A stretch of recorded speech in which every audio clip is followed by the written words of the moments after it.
বরগুনার পাথরঘাটায় বিষখালী নদীর বুকে গড়ে ওঠা এক চরাঞ্চলে নেই কোনো স্কুল, নেই কোনো স্বাস্থ্যকেন্দ্র। ফলে শিক্ষা বঞ্চিত হয়ে কেউ জড়িয়ে পড়ছে শিশু শ্রমে।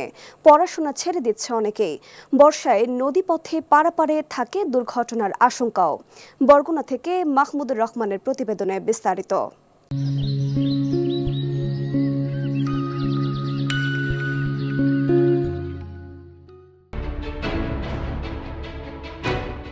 বিষখালী নদীর বুকে ছুটে চলছে ট্রলার। নদীর দুই পারে জীবনের স্বাভাবিক গতি থাকলেও মাঝখানের চরটিতে থমকে আছে শিক্ষার আলো। এলাকায় নেই কোনো স্কুল, নেই কোনো স্বাস্থ্যকেন্দ্র।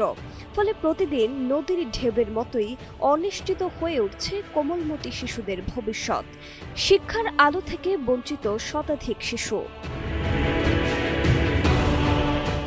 বরগুনার পাথরঘাটা উপজেলার কাকচিড়া ইউনিয়নের মাঝের চর। বিষখালী নদীর মাঝখানে গড়ে ওঠা এই চরটিতে দীর্ঘ প্রায় ৪০ বছর ধরে মানুষের বসবাস থাকলেও আজও গড়ে ওঠেনি কোনো শিক্ষা প্রতিষ্ঠান। ফলে প্রতি বছর শিক্ষা থেকে বঞ্চিত হচ্ছে শতাধিক শিশু। স্থানীয় বাসিন্দারা জানান, মাঝের চরে সরকারি বা বেসরকারি কোনো বিদ্যালয় নেই।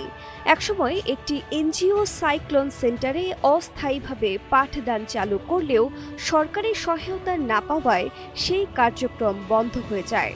বর্তমানে শিশুদের পড়াশোনার জন্য আর কোনো ব্যবস্থা নেই। নদীতে ঝড় তুফান হইলে বাচ্চারা ওপার স্কুলে আসা যাওয়া করতে পারে না, এই জন্য একটা স্কুল প্রতিষ্ঠানের দরকার। তাছাড়া আসা যাওয়ার তো বাজার ঘাটও নাই এই জায়গায়। আমাদের বাজার ঘাট করা লাগে সব কাকচিরা বাজার।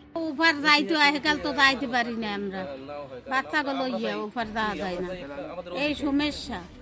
বৃষ্টির দিনে পানিতে এককালে বর্জে থাকে আটকা রাস্তা, কোনো একটা সুলিজ নাই, আছে ছোট ছোট পাইপ, ভাবতে পানি দিলে বর্জে থাকে, বাড়ি করেই ঢুকতে পারি না, মেন রাস্তায় নেই। এই যে বড় সমস্যা। বিদ্যালয়ে যেতে হলে শিশুদের নদী পার হয়ে পাশের এলাকায় যেতে হয়। ঝুঁকিপূর্ণ এই নদীপথে চলাচলের সময় দুর্ঘটনার আশঙ্কা থাকে। বর্ষা মৌসুম ও ঝড় তুফানের সময় ঝুঁকি আরও বেড়ে যায়। এ কারণে অনেক অভিভাবকই সন্তানদের বিদ্যালয়ে পাঠাতে সাহস পান না। অতি দ্রুত একটা স্কুল এবং একটা স্বাস্থ্য কমপ্লেক্স থাকে এবং বেরিবাদ নাই, বেরিবাদের জন্য একটা রাস্তা এবং একটা সুলিজ। এটা হইলে মানুষ সচরাচর আমাদের গ্রামের মানুষ ওখান থেকে নদী পারাপার করে পোলাপান আনতে হয় স্কুলে, আমাদের টেনশন থাকে। যা এখন তো মনে করেন যে শুকনোর মৌসুমে কিছুই তেমন একটা টেনশন না, কিন্তু বর্ষার সিজন আসলে বর্ষার 6 মাস বাচ্চা কাচ্চা নিয়ে খুব দুশ্চিন্তায় থাকতে হয়। একটা স্কুল প্রতিষ্ঠান বাচ্চাদের পড়াশোনা করার জন্য, ওদের তো ইচ্ছা স্কুলে যাওয়া আসার করার জন্য, কিন্তু পারতে আছে না নদীর কারণে।